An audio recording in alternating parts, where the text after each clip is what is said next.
आता या ठिकाणी आपल्या जर पाल्यांना या ठिकाणी शिक्षणासाठी पाठवलं तर आपले देखील पाल्य या ठिकाणी 100 पैकी 100 गुण घेऊ शकतात असं मॅडमचं म्हणणं आहे. काय सांगणार आपण ते? माझं नाव सविता कामाजी नाईनवाड. सर्व पालकांच्या वतीने सरांचं मनपूर्वक अभिनंदन. कारण या यशाबद्दल 100 पैकी 100 घेणारे विद्यार्थी 9 आहेत, 99 घेणारे 9 आहेत आणि 90च्या वर घेणारे बरेचसे विद्यार्थी आहेत.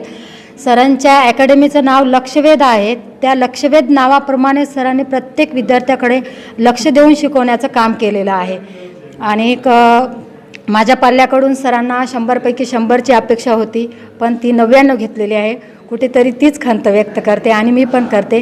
कारण माझी मुलगी 8वीपासून तर सरांकडे नव्हती, पण जेव्हा 9वीचं वर्ष संपत आलं तेव्हा तिने लावली आणि सरांनी बेसिकपासून जे अभ्यास तिचा कव्हर करून घेतलेला आहे. आणि खरोखरच सर खूप छान शिकवतात. या अकॅडमीमध्ये माझा प्रथम मुलगा होता, पण त्याने पैकीच्या पैकी मार्क घेऊ शकला नाही.